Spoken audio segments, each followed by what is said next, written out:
문제집 251페이지. 네. 도시 및 부동산 개발에 관한 설명으로 옳지 않은 것은 이랬는데, 거기 1번 있죠? 네, 1번 별표하세요.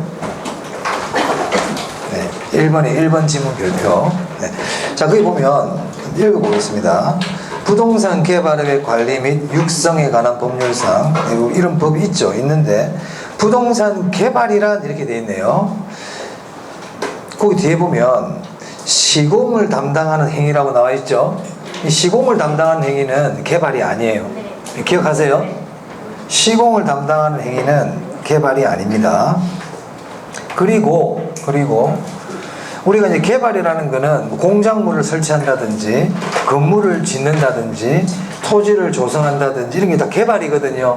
근데 이 개발이 다른 타인에게 공급할 목적 없이 공작물을 설치한다든지 건축물을 짓는다든지 이런 것들도 개발이 아니에요.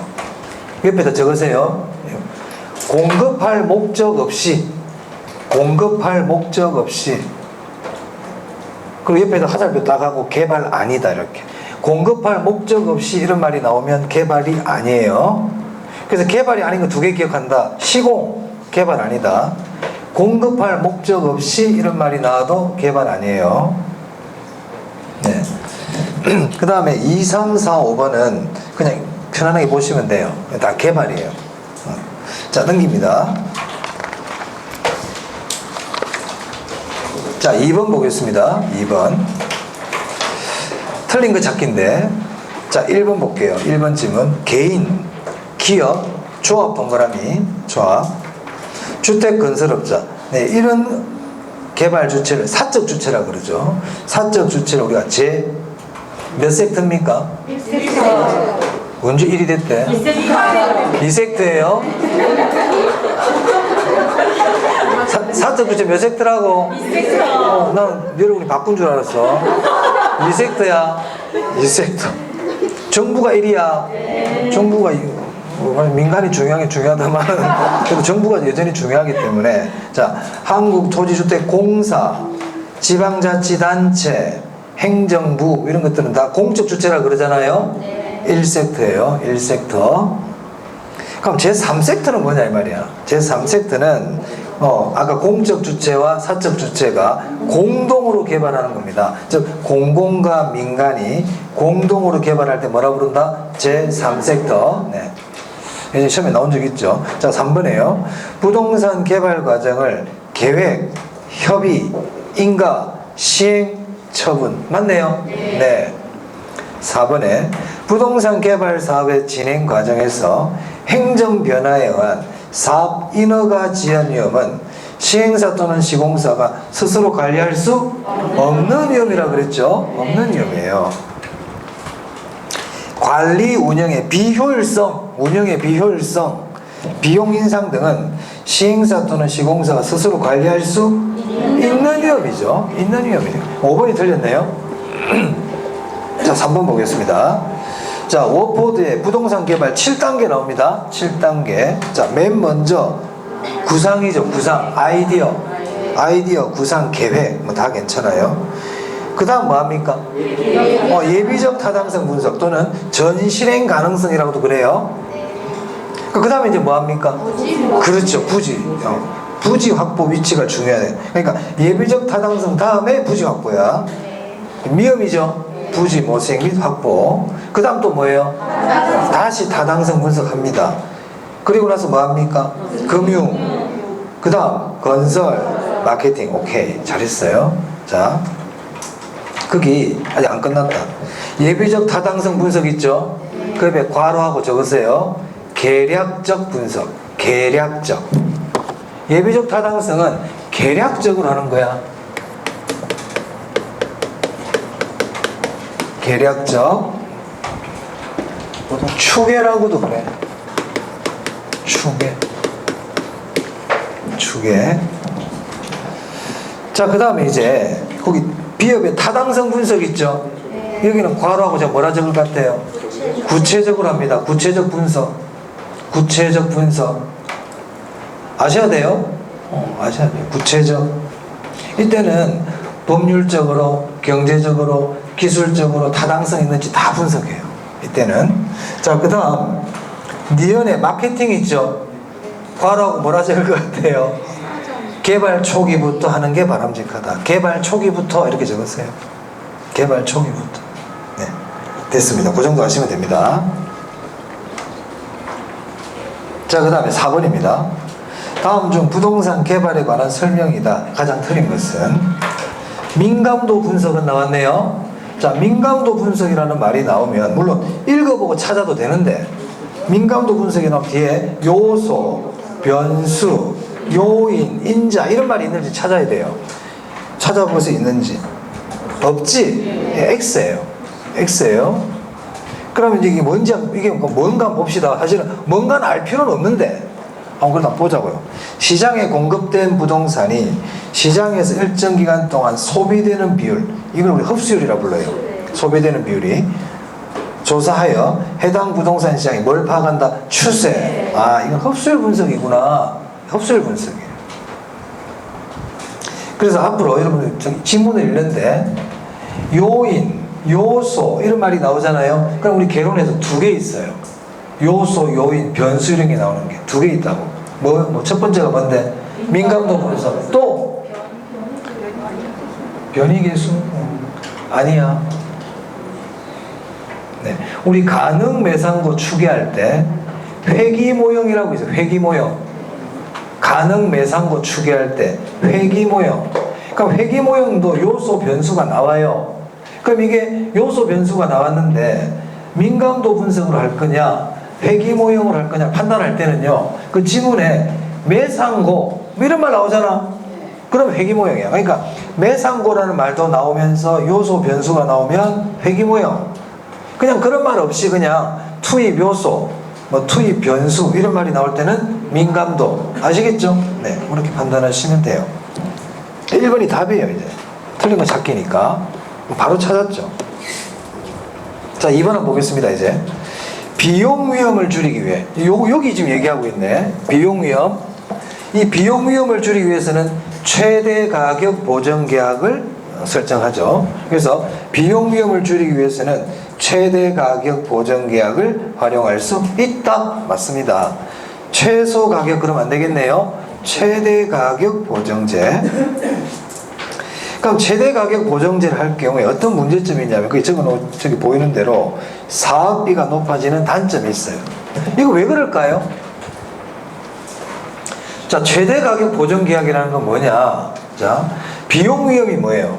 개발업자가 개발을 하는데 개발 기간이 길어진다든지 개발 기간 동안에 물가가 올라가지고 건축 원자재 가격이 올라간다든지, 그러면 나는 개발 비용으로 한 10억 정도를 생각했는데 20억, 30억이 들 수가 있잖아요. 그렇잖아. 그리고 개발업자들은 개발할 때, 야, 내가 개발할 때 갑자기 기간이 길어지면 생각지도 못한 비용이 들어가면 어떡하지? 이런 걱정을 할 거 아닙니까? 그래서 시공사하고 계약을 할 때, 야, 그냥 15억에 끝내라. 예를 들어서 금액을 딱 제시한단 말이야. 금액을 정해놓고 그 금액 안에서 개발을 하는 거예요. 그럼 시공사 입장에서 생각해보자. 여러분이 물건을 그 개발을 해주는 시공사야. 그럼 시공사는 단가를 정할 때 싸게 정할까 높게 정할까? 높게 정하겠지. 왜? 어떻게 해서는 그 금액 안에 끝내야 되니까. 그렇죠? 그러니까 비용 사업비 자체가 높아질 수밖에 없죠. 10억이면 끝낼 수 있는 공사를 비용이 높아질까봐 미리 계약할 때 최대 가격 보정 계약을 맺는단 말이에요. 그러면은 시공사한테는 생각보다는 더 높은 금액을 제시할 수밖에 없고, 시공사도 더 많은 금액을 받으려고 그러겠죠. 맞습니까? 네. 그래서 사업비가 높아질 수 있다는 거예요. 3번. 부지 확보 후 건축 이전에 건폐율, 용적률 등이 축소될 수 있다. 건축법이 바뀌었다는 얘기 아닙니까? 이걸 법적 위험에 해당하죠. 법적 위험 중에서도 공법상 위험인 거야, 이게. 공법상 위험. 이런 공법상 위험을 줄이려면 어떻게 하는 게 좋아요? 이용 계획이 확정된 토지를 구입하는 것이 좋다. 이용 계획이 확정된 토지를 구입하는 것은 법률적 위험을 줄이는 방법입니다. 이용 계획이 확정된 토지를 구입하는 것은 무슨 위험을 줄이기 위한 거라고? 최대 가격 보전 계약은 무슨 위험을 줄이는 거라고? 그렇죠, 그렇죠, 그렇죠. 네, 4번, 5번은 그냥 보시면 되고요. 5번 볼게요. 부동산 개발의 시장 위험에 해당하지 않는 것 찾기예요. 자, 1번 이자율 상승.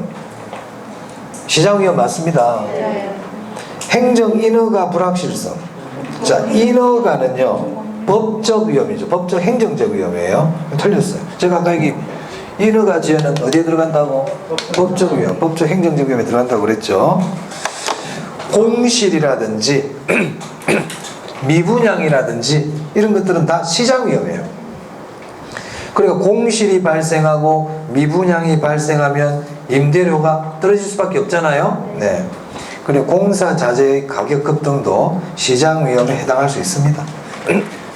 왜냐하면 원자재 수요 공급에 따라서 원자재 가격이 달라질 수 있거든요. 그래서 4번도 시장 위험에 해당할 수 있다. 인플레 같은 경우는 어디에 들어갈 수 있겠어요? 그것도 시장 위험에 들어갈 수 있단 말이에요. 인플레 같은 경우도. 네.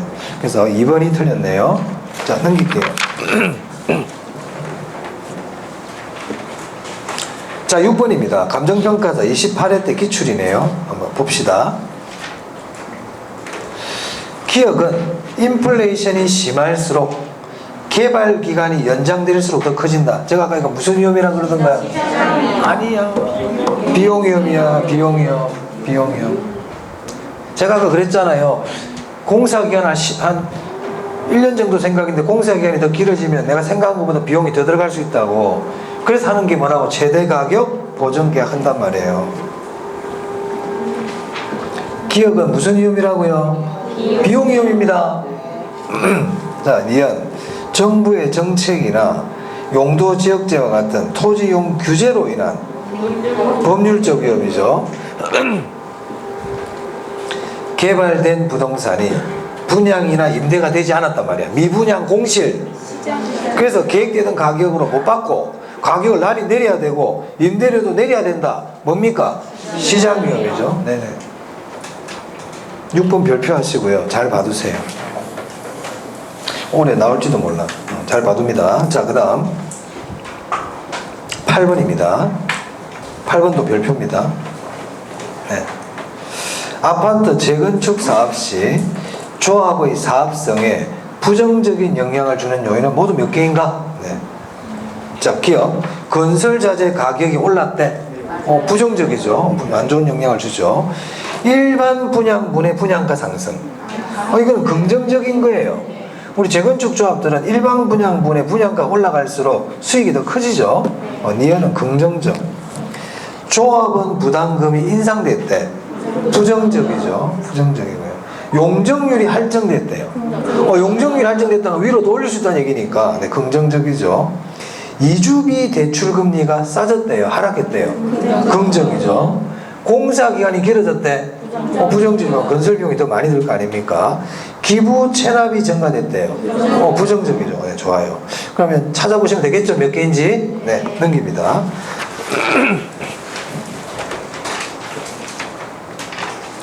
9번인데요. 네, 9번도 별표합시다. 예전에 이런 식으로 문제가 나온 적이 있어요. 문제가 길다고 해서 너무 겁내지 말고요. 옳은 것은 모두 몇 개인가? 우리가 가장 싫어하는 스타일이죠. 네, 가장 싫어하는 스타일. 이건 다 알아야 된다는 얘기이기 때문에. 네. 이런 게 한 너댓 개 나와버리면 이제 멘붕이 오는 거야. 시간도 많이 걸리고. 자, 봅시다. 부동산 개발이란 이런 말이 나왔어요. 부동산 개발이란 줄을 딱 쳐. 쳤어요? 네. 그러면 이제 이런 문제들은 나오는 게 잘 묻는 게 정해져 있다, 보통.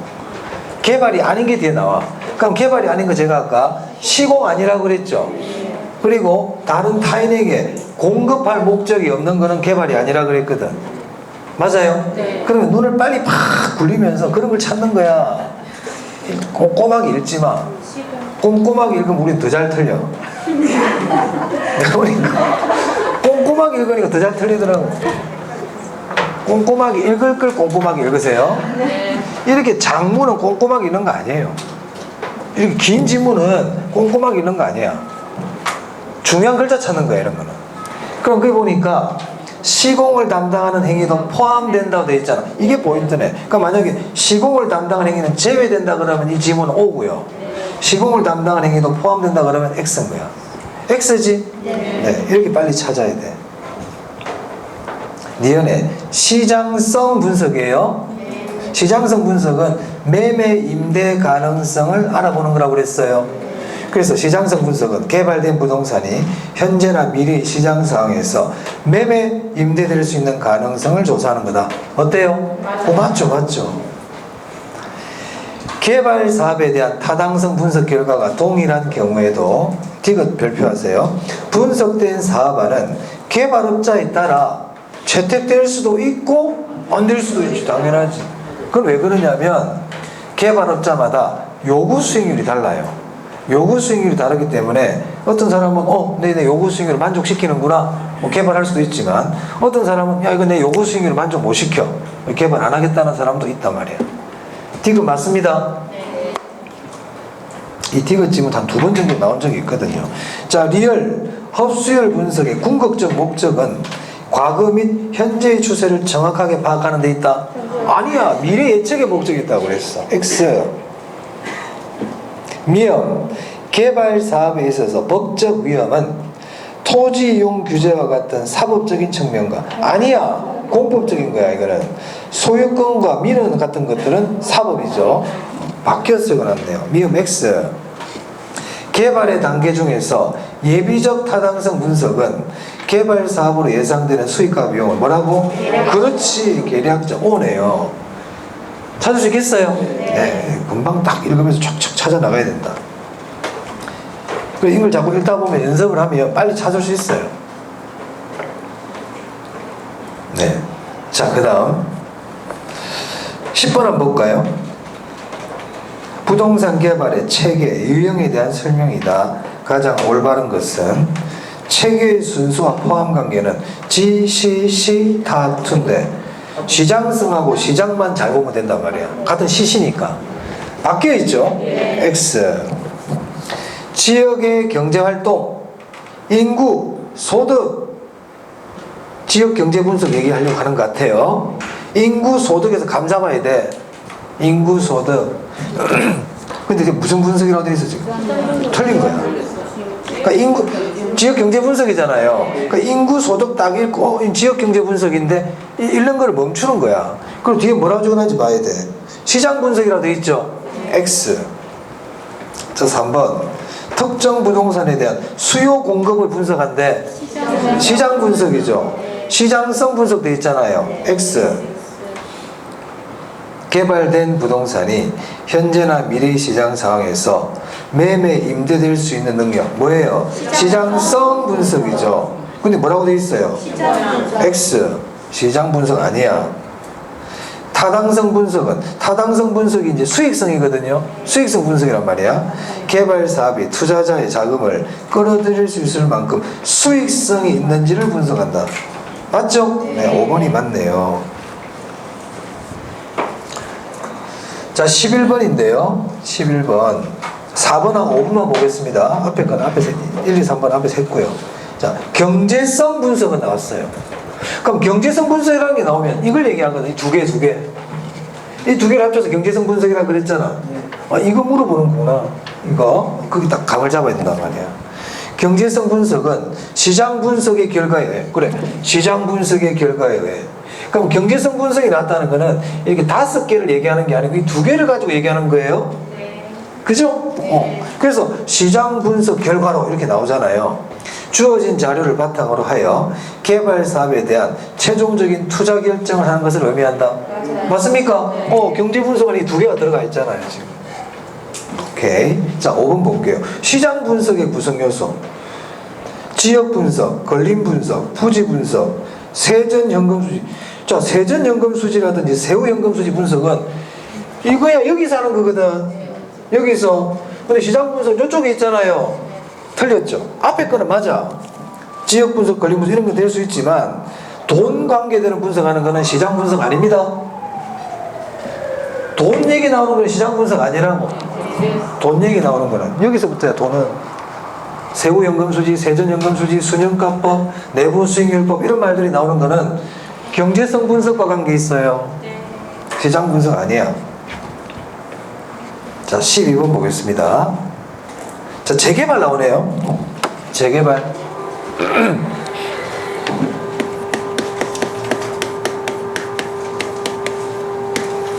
자, 재개발은 종류가 4개가 있죠. 자, 맨 먼저 철거 재개발. 또 뭐가 있어요? 수복. 수복 여기 있다. 또 계량. 오케이. 이 객관식이니까 제가 그 이름은 적어 드릴게. 보전. 네. 그럼 철거 재개발은 뭡니까? 기존 시설을 완전히 제거해 버리는 거야. 기존 시설을 완전히 제거해. 기존을 완전히 제거해. 그리고 나서 새로운 시설로 교체해 주는 거예요. 기존은 완전히 제거, 새로운 시설로 교체. 그래서 철거 재개발을 기억할 때는 이 완전히 제거라는 말을 기억하시면 좋겠다. 그럼 계량 재개발은 뭐냐면 기존 시설을 완전히 제거하는 게 아니고, 네, 기존 시설을 개선해 준다든지 확장해 주는 거죠. 기존 시설을 개선해 주고 확장시켜 주는 거예요. 그리고 새로운 게 필요하면 첨가시키는 겁니다. 그래서 확장, 개선, 첨가 이런 말 나오면 계량 재개발. 그럼 수복 재개발은 뭔데? 노후, 불량화 요인만 제거하는 거예요.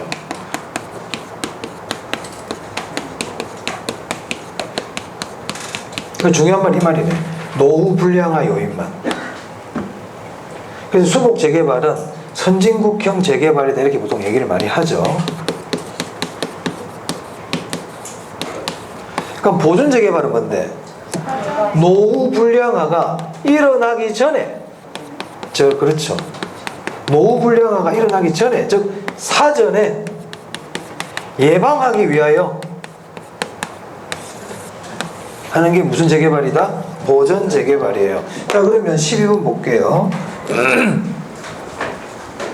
도시 재개발의 시행 방법에 따른 유형 중 기존 도시 환경과 시설 기준 및 구조 등이 현재의 수준에 크게 미달되는 경우에, 자, 기존 시설에 무슨 글자가 나왔어? 확장, 첨가 나왔죠? 그럼 뭐라고요? 수복이 아니고 뭐라고? 계량. 수복은 노후 불량화 요인만 이렇게 했잖아요. 계량입니다. 오케이. 넘기세요. 자, 258페이지인데요. 문제집은 우리 요약집만 보세요. 요약집 111페이지예요.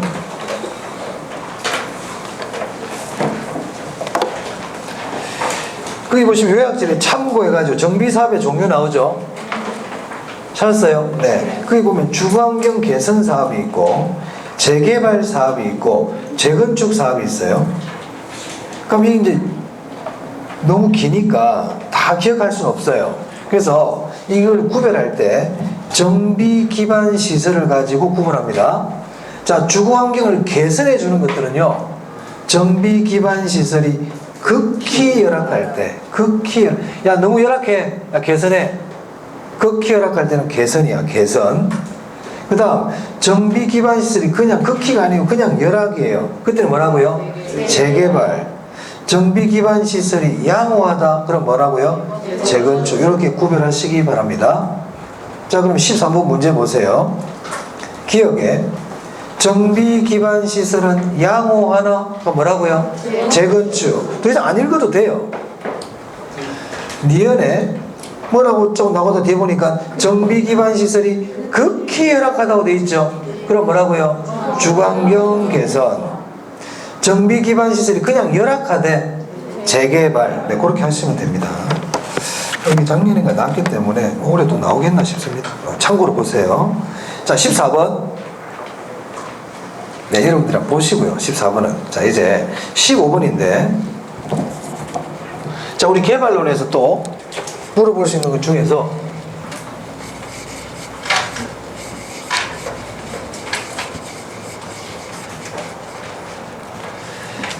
토지 취득 방식에 의해서요. 토지의 취득 방식에 따라 개발을 나눌 수가 있어요. 매수 방식과 환지 방식이 있어요. 환지. 그러니까 매수 방식은 뭐예요? 돈 주고 사는 거죠. 환지 방식은요. 사는 게 아니죠. 원 소유자들에게 토지를 되돌려주는 방식이죠. 네. 그래서 환지와 매수 방식이 있는데 특히 환지 방식을 좀 알아둬야 된다. 환지를. 그럼 환지는 질문해 볼게요. 환지는 사업자의 비용 부담이 큽니까? 작습니까? 작아요. 왜? 토지 매입 비용이 안 들어가니까 사업자의 비용 부담이 작다. 두 번째, 사업이 빨리빨리 진행된다. 사업이 좀 지체된다. 절차가 단순하다. 절차가 복잡하다. 절차가 복잡해요. 토지를 그대로 다 돌려줍니까? 감보율을 적용합니까? 권리가 축소된단 말이에요. 축소. 그죠? 그래서 환지 방식은 첫 번째 재분배. 원 소유자들에게 토지를 재분배해 주는 거예요. 사업자의 비용 부담이 작아요. 사업 절차가 복잡하니까 사업 시간이 오래 걸려요. 자, 그 다음 마지막에 채비지 있잖아요. 비용 충당하기 위한 채비지는 다시 되돌려 환지해준다, 매각한다. 그렇습니다. 그런 것들을 기억해 주시면 좋겠다. 자, 문제 한번 보겠습니다. 15번. 부동산 개발 방식 중 수용 방식과 비교할 때 환지 방식의 내용으로 가장 올바른 것은 이랬네요. 1번. 사업 시행자는 용지 매입에 대한 자금 부담 문제가 발생하지 않는다. 맞죠? 1번이 답이네요. 그 토지를 매입하는데 돈이 안 들어가요. 2번. 절차가 간단하고 아니요. 절차 복잡해. 개발이익의 사회적 환수가 용이하다. 아니요. 환수가 안 돼. 어려워. 개발이익의 환수는요, 매각을 할 때 보통 환수가 될 수 있는 거예요. 이건 돌려주잖아. 지금 원소유자는 돌려주잖아요. 근데 어떻게 개발이익 환수가 되겠어요? 안 되지. 어렵다. 이 사회적 환수 어렵다. 토지 소유자의 보상 문제, 민원이 많이 발생한다. 아닙니다. 이건 수용 방식을 얘기하는 겁니다. 권리 소멸 방식이다. 이것도 수용해서 개발할 때를 얘기하죠. 권리 소멸이 아니고 권리 축소야. 환지는 택지 등으로 개발 후 원래 토지 소유자에게 이를 매각한다. 매각하는 거 아니야. 재분배. 오케이.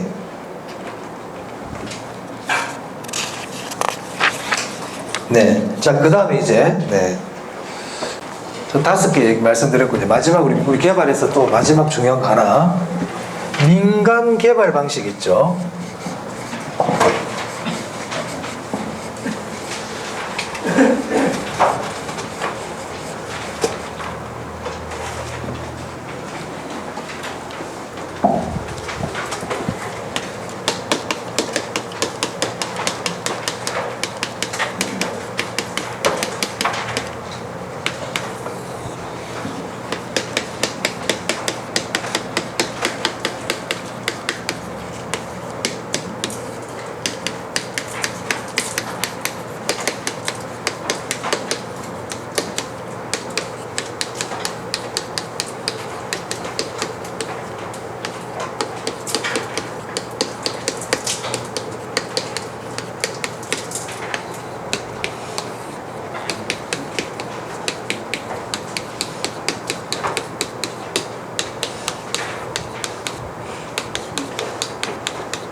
네, 요 4가지 정도가 있는데 대표적으로 물론 다른 것도 있을 수 있어요.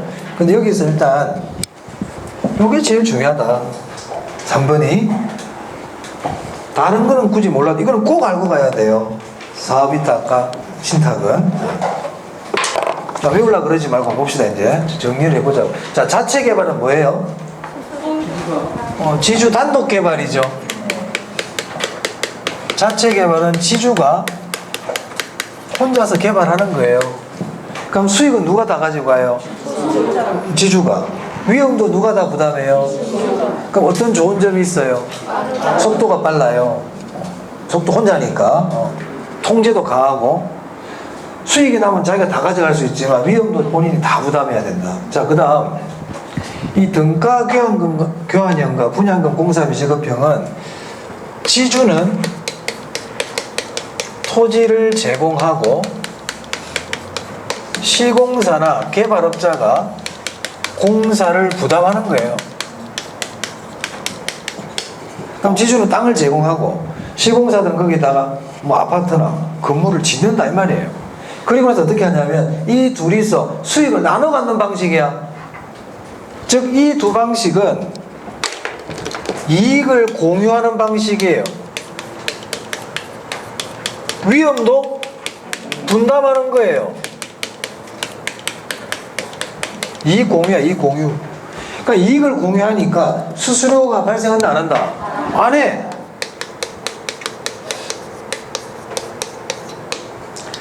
그럼 이익을 어떻게 공유하느냐에 따라서 이게 나누는 거란 말이에요. 그럼 등가교환형은요, 완공이 됐잖아요. 그러면 땅 주인이 자기가 제공한 비율하고 시공사가 투입된 비용의 비율하고 나누는 거예요, 똑같이. 그래서 토지와 건물을 가지고 자기가 들어간 비율만큼 나눠 갖는 방식이에요. 그래서 등가교환형은 나눈다, 같은 비율로 나눈다, 이런 말들이 나와요. 그럼 분양금 공사비 지급형은 뭘까요? 분양 대금의 일부를 가지고 공사비를 주겠다는 거죠. 맞습니까? 뜻은 어렵지 않아. 그럼 등가교환형은 물건으로 주는 거네요. 그래서 등가교환형을 대물변제형 이렇게도 표현할 수 있다.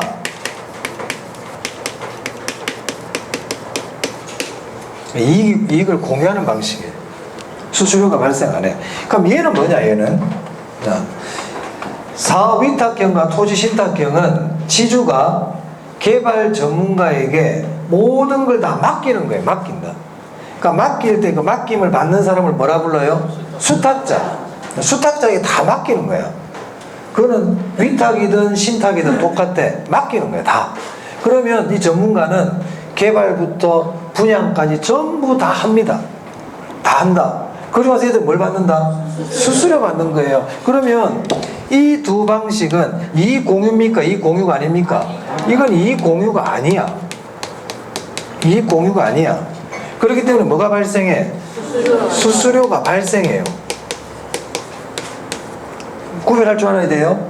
그럼 이제 위탁과 신탁의 차이점은 뭡니까? 소유권이 이전되느냐 안 되느냐죠. 그럼 소유권 이전되는 게 뭔데요? 신탁. 소유권이 이전된다. 누구에게? 수탁자에게. 수탁자에게. 여기서 수탁자는 누군데요? 신탁회사죠. 그럼 위탁은 소유권 이전이 됩니까? 안 됩니까? 안 됩니다. 안 된다고. 이건 기본이야. 자, 그 다음에 자금 조달 한번 볼게요. 위탁 방식에서는 자금 조달 누가 합니까? 지주가. 사업의 주체는 누굽니까? 지주가. 전부 지주 이름으로 하는 거예요. 사업 주체와 자금 조달 지주가 해요. 그러면 신탁은 사업 주체가 누군데요? 신탁회사, 수탁자.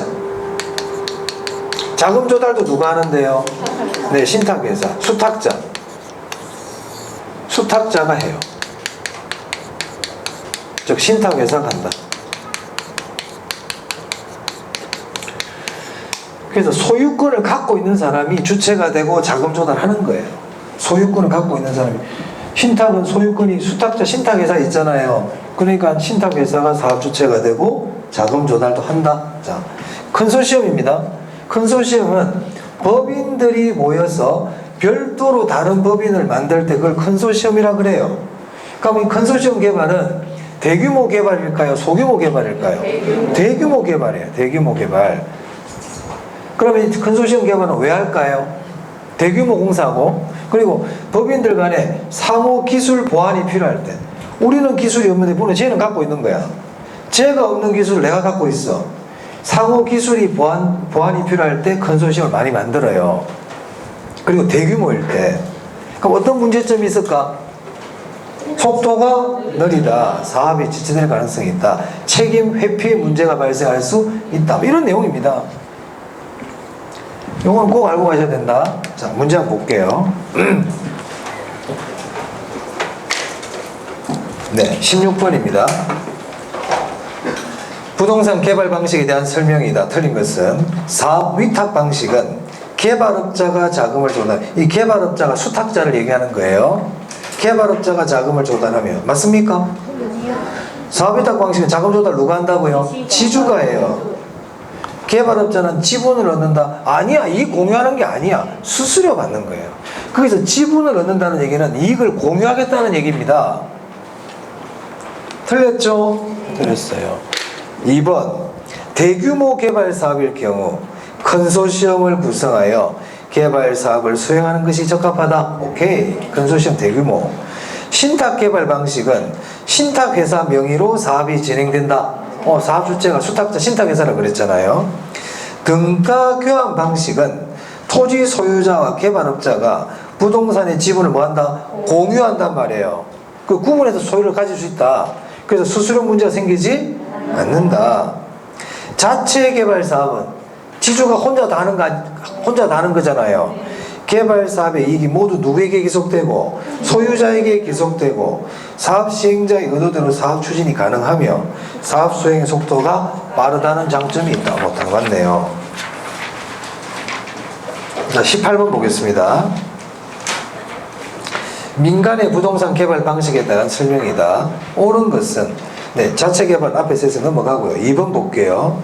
토지 신탁 방식의 경우 토지 소유자가 토지를 제공하고 개발업자가 건물을 건축하여 그 기여도에 따라 토지와 건물의 지분을 갖는다. 이건 뭘까요? 이거는 이게 등가 교환형이에요. 이게 등가 교환형이에요. 나눠 갖는 거죠. 토지 신탁 방식과 사업 수탁 방식은 형식의 차이가 있으나 소유권을 이전하고 사업 주체가 토지 소유자가 된다는 점이 동일하다. 아니죠. 신탁은 소유권 이전되지만 수탁은 소유권 이전되지 않습니다. 네. 5번 한번 볼까요? 사업 수탁 방식의 경우 사업 전반이 토지 소유자 명의로 행해지며 어때요? 맞죠? 수탁 방식은 소유자 명의로 이루어지는 건 맞아요? 개발 지분을 토지 소유자와 개발업자가 공유한다. 아니야. 이익을 공유하는 건 아니야. 그래서 등가교환과 분양금 공사비 지급 비용은 이익을 공유하는 거지만 위탁과 사업 위탁과 신탁은 이익 공유하는 거 아닙니다. 이익 공유하는 거 아니야. 이익 공유하는 거 아니에요. 수수료 받는 거예요. 그런 거 조심해야 돼요. 자, 261페이지인데요. 이제 20번 한번 보겠습니다. 20번. 다음에서 설명하는 사회 기반 시설, 즉 사회 간접 자본에 대한 민간 투자 방식을 올바르게 연결한 것은 봅시다. 20번 가지고 연습하시면 될 것 같아요. 사회 기반 시설의 준공과 동시에 준공 B죠. 해당 시설의 소유권이 국가 또는 지방자치단체에 귀속되며 T 사업 시행자에게 일정 기간 운영권을 인정한다. O BTO 방식이다. 그죠? 니은 좀 길다. 세 줄이다. 임차가 왠지 있을 것 같다. 이게 그죠? 그래 제가 이게 요령을 얘기하는 거예요. 지금 문제를 봤는데 길다. 길면은 임차가 있을 가능성이 높아. 임차가 있는지 찾아봐야 돼. 있죠? 그러면 BTL도 될 수 있고 BLT도 될 수 있는데 대부분 BTL밖에 없잖아요. 그럼 니은 그냥 BTL이야. 읽지 마. 이걸 왜 읽어? 또 읽고 있단 말이에요. 그렇다. 세 줄이나 되는데 읽으면 뭐 하겠어요. 자, 디귿에 학교 건물 기숙사 나왔지? 돈 안 된다. BTL 돈 안 돼. BTL 돈 안 돼. BTL 도로 터널 돈 된다. BTO 오케이.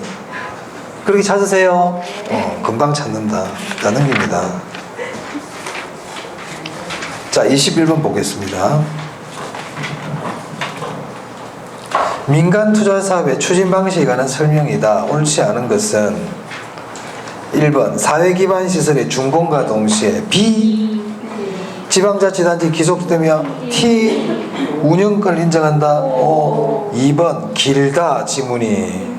임차 BTL이다. 오케이 끝. 길다 임차 있는지 찾는다. BTL 맞죠? 그래요. 3번 사회기반시설의 준공과 동시에 B 일정 기간 동안 사업 시행자에게 해당 시설의 소유권이 인정되며 O죠? 맞습니까? 정부에 이전했다는 얘기 없어요 아직까지. 그리고 나서 이전한데 그렇죠. BOT죠. 맞아요? 그리고 이 소유권을 own이라 봐도 돼요. 그러니까 O라는 건 두 개가 있거든. 우리 아까 BO 있었잖아요. 이 O는 뭐냐면 own이야. 이 O는 오퍼레이터고, 그 O가 나왔다는 거는 운영이란 말도 될 수 있지만 그 민간이 소유권을 가진다고 봐도 돼요. 오케이? 그럼 T는 뭔데? 정부에게 소유권을 넘겨주래. 정부에게 넘겨주는 게 T예요. 아시겠죠? 그게 트랜스퍼란 말이야. 정부에게 또는 공공단체, 지자체 여기에다 이전해 주는 거를 T라 그럽니다. 오케이. 그래서 거기 보시면 국가 또는 지방자치단체에 기속한다가 T인 거야. 그래서 위에 해당 시설의 소유권을 사업 시행자가 갖는 거는 이게 오온의 O도 될 수 있고 또 운영권을 가진다 할 때도 O가 될 수도 있어요. 그래서 BOT다. 됐죠? 네. 오케이. 4번 BTO 방식은 초등학교 교사 신축 사업. 돈 안 된다. BTL이다. 돈 안 되는 건 BTL이야. 4번 틀렸죠? 네네네. 그래서 BTO, BTL 있잖아요. 이거 잘 많아야 돼. 요거 4개. 할 수 있겠죠? 저거 나오면. 나왔으면 좋겠지. 공부가 된 건 좀 나왔으면 좋겠고, 어려운 거는 좀 안 나왔으면 좋겠고, 그렇습니다. 네. 5번. BTL 방식은 사업 시행자가, 이 사업 시행자는 이 시설을 지어준 사람이에요. 최종 수요자에게, 사용하는 사람에게 사용료를 직접 부과하기 어려운 경우에 적합하다. 맞아요? 그렇죠. 학교 같은 경우. 그러면 직접 부과하기가 쉬운 건 뭔데요? BTO, 고속도로, 터널 직접 부과할 수 있잖아요. 직접 부과할 수 있다. BTO. 직접 부과하기 어렵다. BTL. 그렇지. 네. 오케이. 자, 22번인데요. 네. 한번 여러분이 풀어보세요. 앞에 다 똑같네요. 보시면 될 것 같고. 23번입니다. 23번에 BTO와 BTL을 비교한 건데 틀린 거 찾는 문제네요. 자, 거기 3번에 수요 위험 한번 봐보세요. 위험. BTO는 위험을 누가 부담해요? 민간이 부담하는 거예요. 민간. 여기서 민간은 건설해 준 사람, 건설 회사라 생각하면 돼. 그러면 BTO는 위험을 누가 부담해? 민간이. BTL은요, 민간의 위험이 배제되는 거예요. 그래서 3번 틀렸어요. BTO는 민간이 위험을 부담해야 되고 BTL이 민간의 위험이 배제야. 아시겠죠? 그래서 BTO 같은 경우는 민간이 수요 예측을 다 해야 돼요. 여기 고속도로를 만들면 차가 몇 대 다닐까 예측을 해야 돼. 근데 BTL은 예측할 필요 없어. 위험이 없으니까. 이해되십니까? 네. 자, 그리고 그 밑에 사업 제한 보세요. BTO는 돈이 되는 시설이라 그랬잖아. 돈이 되니까 민간이 제한을 해요. 하지만 BTL은 돈이 안 되잖아. 절대 민간이 제한 잘 안 하지. 정부가 제한을 해. 학교 좀 지어주실래요? 이런 식으로. 그죠? 네. BTO는 민간이 제한하고 정부가 채택하고, BTL은 정부가 제한해서 민간이 채택하는 거예요. 자, 이제 부동산 관리인데요. 여기는 조금 쉬었다 하겠습니다.